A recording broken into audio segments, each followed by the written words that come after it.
विद्यार्थी मित्रांनो, आज आपण आपल्या परिसर अभ्यासाच्या पाठ्यपुस्तकातील 18वा पाठ माझे कुटुंब आणि घर हा पाहणार आहोत. बाळांनो, आपल्या कुटुंबामध्ये अनेक सदस्य असतात. आपले आई वडील, त्याचप्रमाणे आपण लहान मुलं आपल्या कुटुंबामध्ये राहतो. त्याचप्रमाणे काही कुटुंबामध्ये आजी आजोबा देखील सोबत असतात. प्रत्येक कुटुंबात व्यक्तींची संख्या ही वेगवेगळी असू शकते. आपल्याला इथं काही चित्र दिलेली आहेत आणि या चित्रामध्ये प्रत्येक कुटुंबात वेगवेगळ्या व्यक्ती राहत असल्याचं आपल्याला दिसतंय. इथं आई वडील आणि 2 मुली म्हणजे एकूण 4 व्यक्ती आपल्याला या चित्रात दिसत आहेत. दुसऱ्या चित्रात जर पाहिलं तर वडील आणि एक मुलगा व मुलगी अशा एकूण 3 व्यक्ती आहेत. पुढच्या चित्रात आई आणि 2 मुलं अशा एकूण 3 व्यक्ती आहेत. आणि पुढचं जर चित्र पाहिलं तर आई, वडील, मुलगी, आजी आणि आजोबा अशा एकूण 5 व्यक्ती या चित्रामध्ये आपल्याला दिसत आहेत. म्हणजे याच्यावरून आपल्याला लक्षात येतं की प्रत्येक कुटुंबामध्ये व्यक्तींची संख्या ही वेगवेगळी असते. आणि मग आपण आपल्या कुटुंबात जन्मतो, वाढतो. आई वडील आपल्याला लहानाचे मोठे करतात, आपली काळजी घेतात. कुटुंबात आपल्याला सर्व प्रकारची सुरक्षितता मिळते. लक्षात ठेवायचं आहे, आपल्याला कुटुंबामध्ये काय असते? सुरक्षितता असते. कोणत्याही प्रकारची भीती आपल्याला आपल्या घरात वाटत नाही. आपल्या अन्न, वस्त्र आणि निवारा याची गरज कुटुंबात पूर्ण होते. आपल्याला प्रश्न विचारला जाईल की आपल्या कोणत्या गरजा या कुटुंबात पूर्ण होतात? आपल्याला सांगता आलं पाहिजे की अन्न, वस्त्र आणि निवारा या 3 गरजा आपल्या कुटुंबात पूर्ण होत असतात. कुटुंबातील इतर व्यक्ती आपला सांभाळ करतात. कुटुंबातील व्यक्तीमध्ये जिव्हाळा असतो, प्रेम असतं, आपुलकी असते. त्यामुळं आपल्याला कुटुंबात राहायला आवडते. अडीअडचणीच्या काळात सर्वजण एकमेकांना मदत करतात. आजारी पडू नये म्हणून काळजी घेतात. आजारपणात आई वडील आपली देखभाल करतात. बाळांनो, आपल्याला 2 महत्त्वाच्या गोष्टी शिकायच्या आहेत. छोटे कुटुंब आणि मोठे कुटुंब. छोटे कुटुंब म्हणजे काय आणि मोठे कुटुंब म्हणजे काय हे आता आपण पाहूया. काही कुटुंबामध्ये आई वडील असतात आणि त्यांची 1 किंवा 2 मुले एवढीच माणसं असतात. आई वडील आणि त्यांची 1 किंवा 2 मुलं अशा कुटुंबांना छोटं कुटुंब म्हणायचं. छोटं कुटुंब कशाला म्हणायचं? आई वडील आणि त्यांची 1 किंवा 2 मुले याला म्हणायचं छोटं कुटुंब.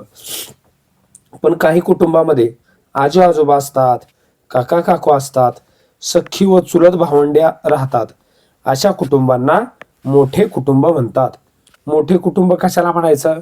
आई वडील तर असतातच, पण त्याच्याच बरोबर काका काकू, आजी आजोबा, सख्या आणि चुलत भावंडे देखील जिथे एकत्र राहतात अशा कुटुंबांना मोठे कुटुंब म्हणतात. आता पुढे एक महत्त्वाचा शब्द आलेला आहे, विस्तारित कुटुंब. विस्तारित म्हणजे पसरलेले. विस्तार याचा अर्थच आहे की पसरलेले.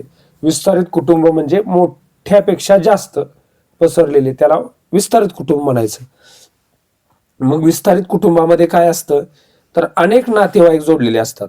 काका, काकू, मामा, मामी, आत्या, मावशी, आपल्या नात्यागोत्याची सगळी मंडळी या विस्तारित कुटुंबामध्ये यांचा समावेश होतो. नातेवाईकामुळे आपले कुटुंब विस्तारते. आपले कुटुंब कशामुळे विस्तारते? तर नातेवाईकांमुळे आपले कुटुंब विस्तारत असतं. लक्षात ठेवायचंय, आपलं कुटुंब कशामुळे विस्तारते? नातेवाईकांमुळे. आता आपण बाळांनो 3 गोष्टी पाहिल्या.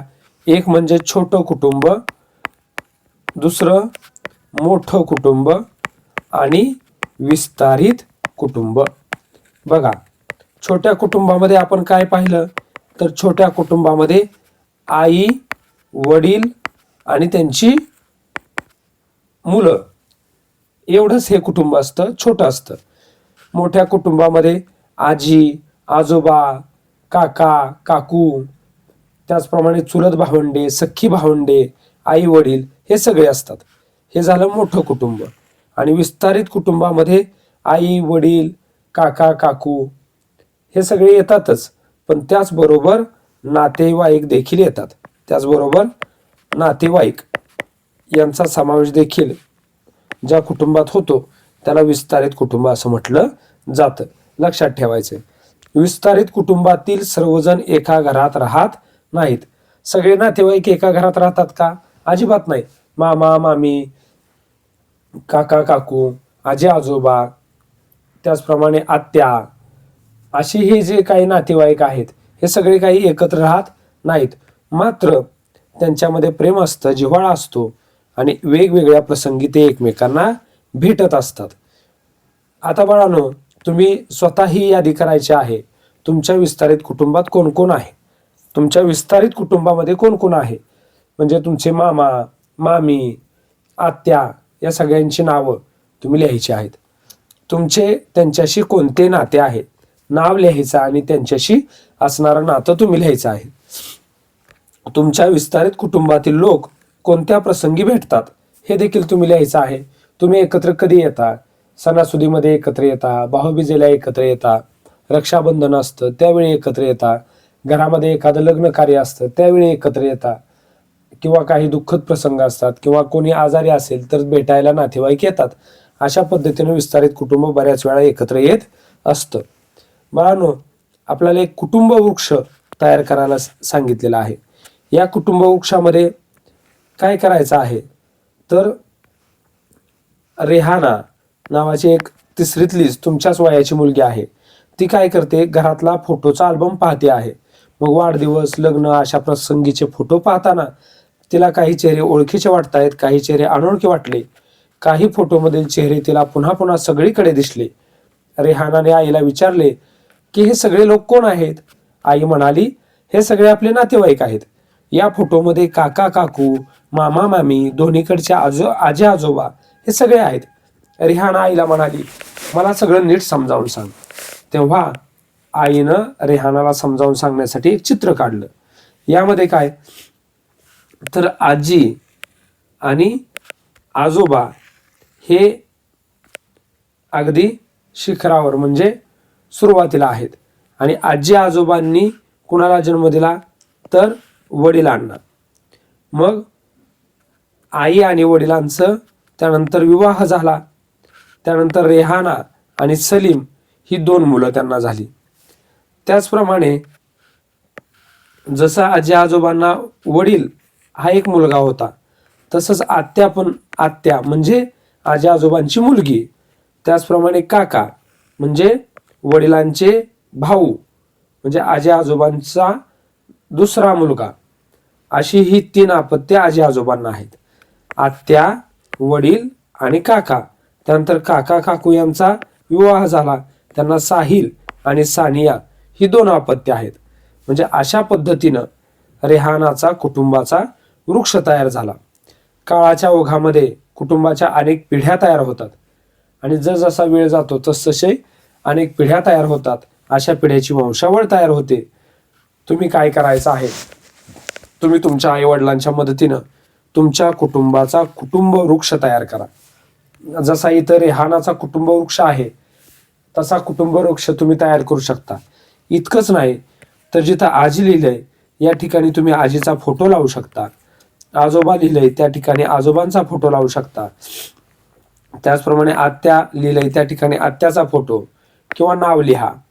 आई वडील त्यांचा फोटो, तुमच्या भावाचा बहिणींचा फोटो असा इथं तुम्ही लिहू शकता, चिकटवू शकता आणि असा छान असा कुटुंब वृक्ष तुम्ही स्वतः तयार करू शकता. बाळांनो, जसजसा काळ बदलला तसं कुटुंब संस्थेमध्ये सुद्धा बदल होत गेले. पूर्वी लोक शेती करायचे आणि सगळी माणसं एकत्र राहायची. त्यावेळी आजी आजोबा आई वडील काका काकू सख्खी व चुलत भावंडे हे सगळे एकत्र राहायची. त्यांचं मोठं कुटुंब असायचं आणि ह्या सगळ्या कुटुंबाला एकत्र कुटुंब असं म्हणत असत. पण ही सगळी माणसं जेव्हा एकत्र राहायची त्यावेळी त्यांचा एकच व्यवसाय असायचा. साधारणपणे ते एकत्र त्यांचे सगळे दररोजचे जीवनक्रम चालायचा. पण पुढं नोकरी उद्योग व्यवसाय या निमित्तानं एकाच गावात राहणं शक्य होत नाही. मग ती माणसं वेगवेगळ्या ठिकाणी राहायला लागली आणि मग त्यांची वेगळी कुटुंब तयार झाली. मग अशी जी वेगळी कुटुंब तयार होतात त्यांना विभक्त कुटुंब असं म्हणतात. विभक्त म्हणजे काय, तर पूर्वी एकत्र राहत होते, आता मात्र उद्योग व्यवसाय नोकरी या निमित्तानं दुसरीकडे राहायला गेले आणि असं दुसरीकडे जे कुटुंब राहायला गेलं त्याला विभक्त कुटुंब असं म्हटलं जातं.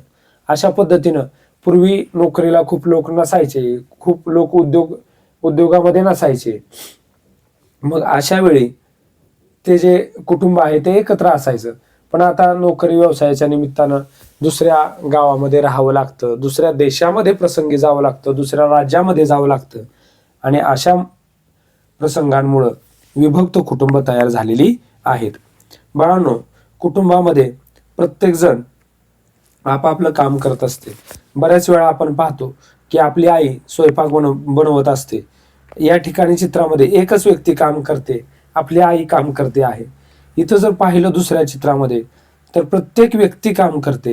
म्हणजे बाबा भाजी धुण्याचं काम करत आहेत, हा मुलगा काहीतरी भांडी व्यवस्थित ठेवण्याचं काम करत आहे, ताई वर्तमानपत्र वाचत आहे, आई आजोबांना औषधं देत आहे.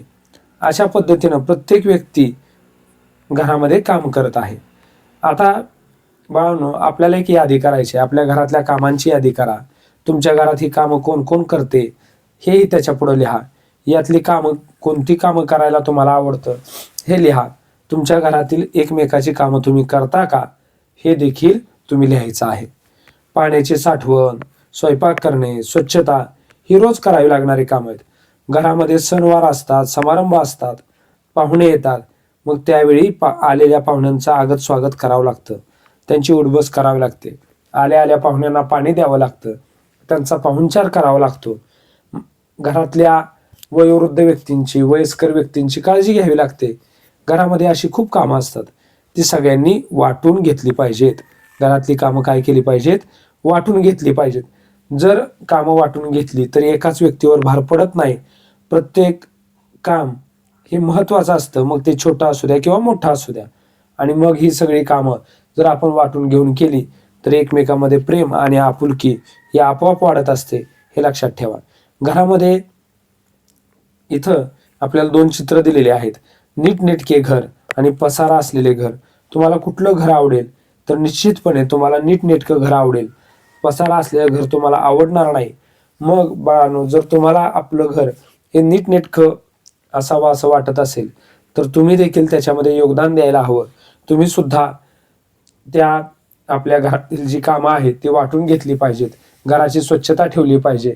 सामान घरातलं जे असेल ते अस्ताव्यस्त टाकू नये, इकडं तिकडं टाकू नये, फेकू नये. असं जर केलं तरच आपलं घर हे व्यवस्थित राहील, हे तुम्हालाही माहिती आहे.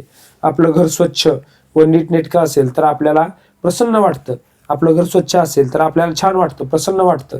घरात सगळीकडे पसारा असला तर कोणालाच वस्तू वेळेवर सापडत नाहीत. घरात स्वच्छता राखणे ही कुटुंबातील सर्वांची जबाबदारी आहे. घरातील केरकचरा इकडे तिकडे टाकू नये, फेकून देऊ नये. तो कचरा पेटीतच टाकावा. कचरा घराच्या बाहेर तर मुळीच फेकू नये, म्हणजे परिसर स्वच्छ राहायला मदत होईल.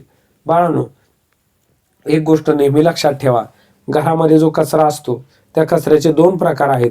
एक ओला कचरा, म्हणजे खरकटं असेल, जेवण झाल्यानंतर जे काही शिल्लक उरलेलं असतं हे ओल्या कचऱ्यामध्ये येतं. त्याचप्रमाणे फळांच्या साली असतात किंवा काही भाग जे दुधाच्या पिशव्या असतील, अशा प्रकारचा जो काही भाग आहे तो ओल्या कचऱ्यामध्ये येतो. आणि सुका कचरा, याच्यामध्ये कागद असतील किंवा धूळ असेल, हा सुका कचरा असतो. तर तो वेगवेगळा करायचा असतो. ओल्या कचऱ्यापासून खत तयार करता येतं, सुक्या कचऱ्यापासून कागद, काच, पत्रा वेगळा करता येतो आणि हाच कागद, काच, पत्रा पुन्हा पुन्हा वापरता येतो.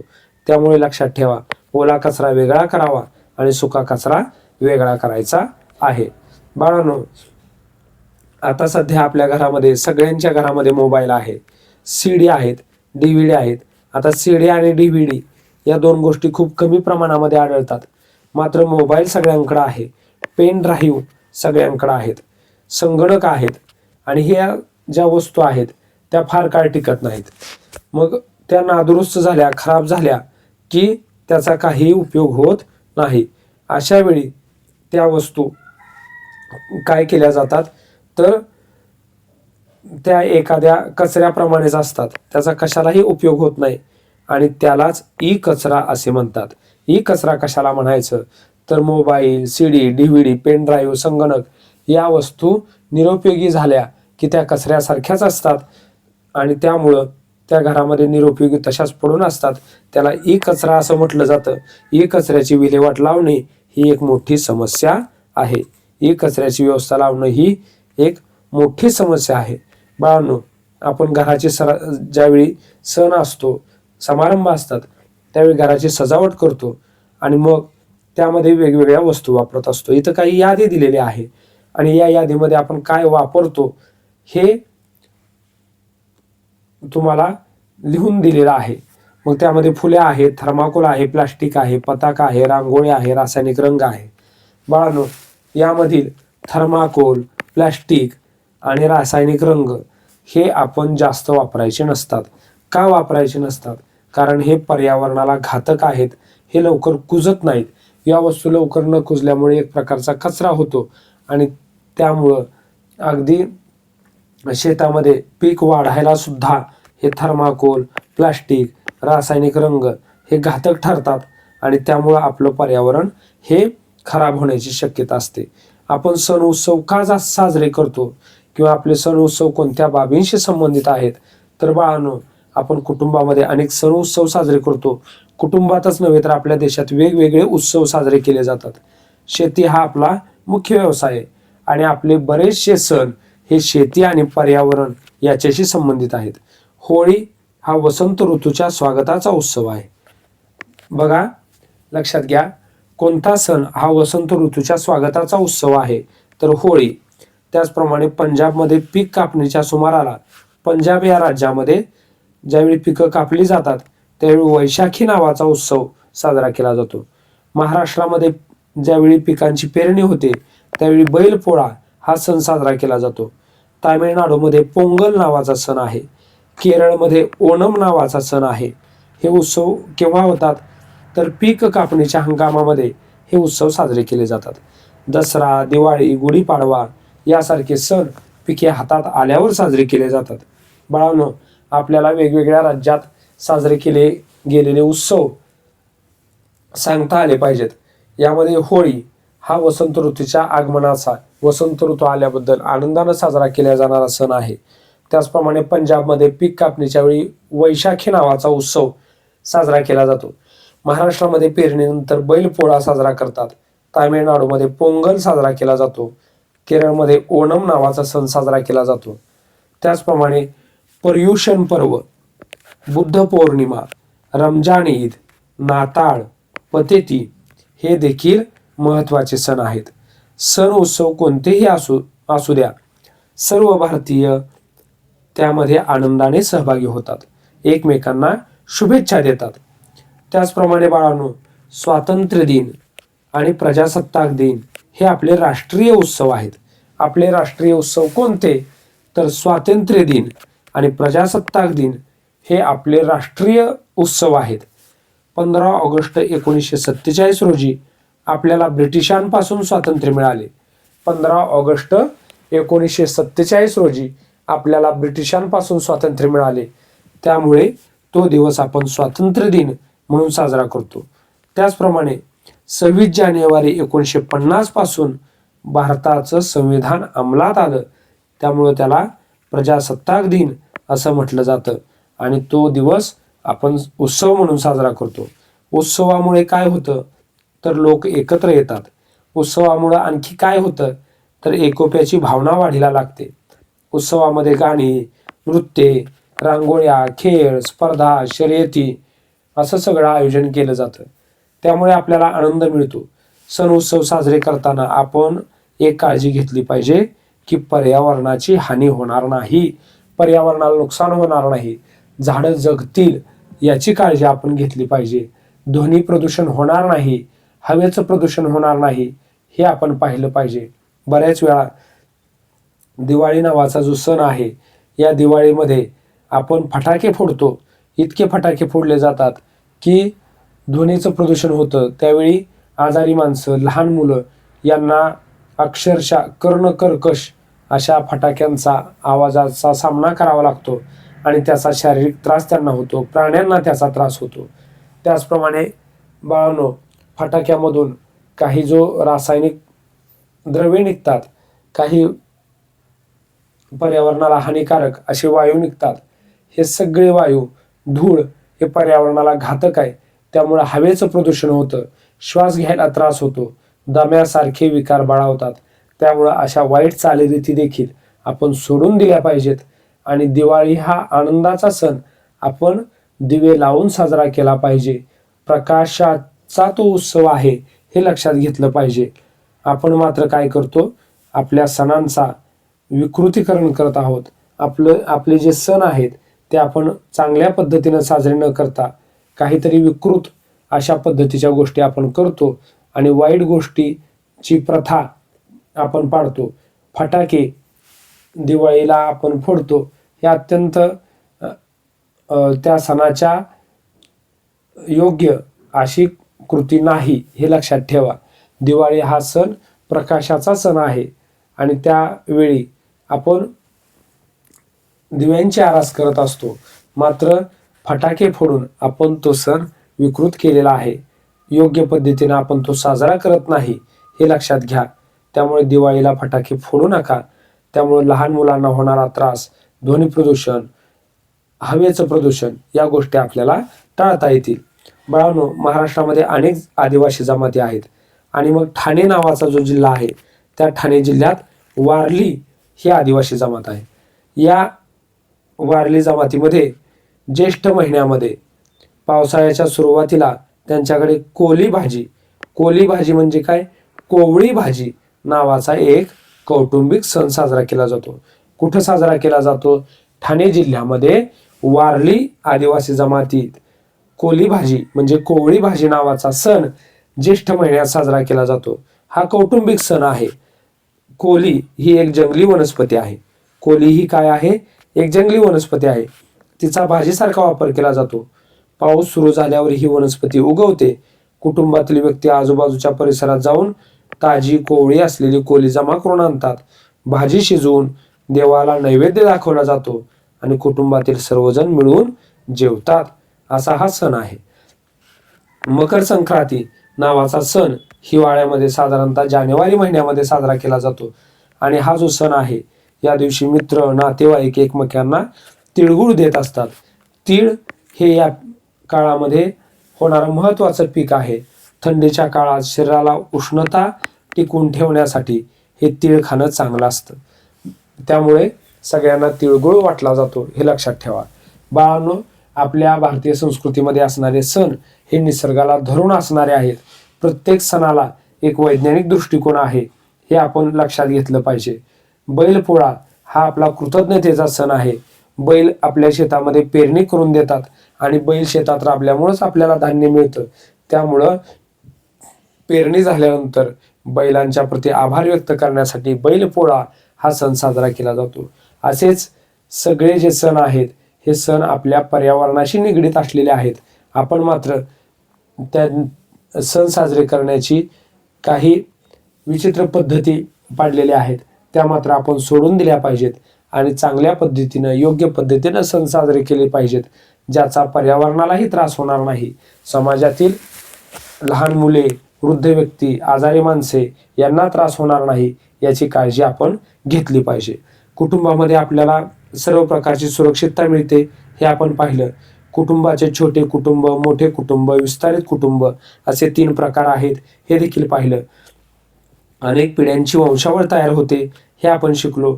घरातील छोटी मोठी कामं, सगळी कामं महत्त्वाची आहेत. आपले घर परिसर स्वच्छ ठेवावं.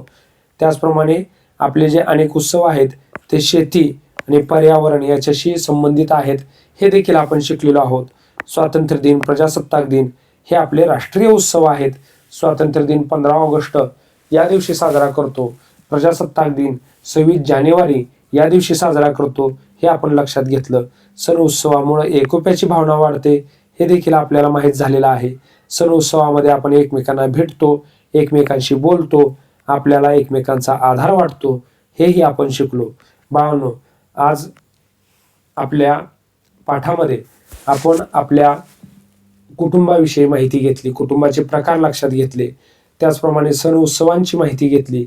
वेगवेगळ्या राज्यामध्ये जसं की पंजाबमध्ये वैशाखी नावाचा सण आहे, तामिळनाडूमध्ये पोंगल नावाचा सण आहे, केरळमध्ये ओणम नावाचा सण साजरा केला जातो, हे देखील आपण पाहिलं.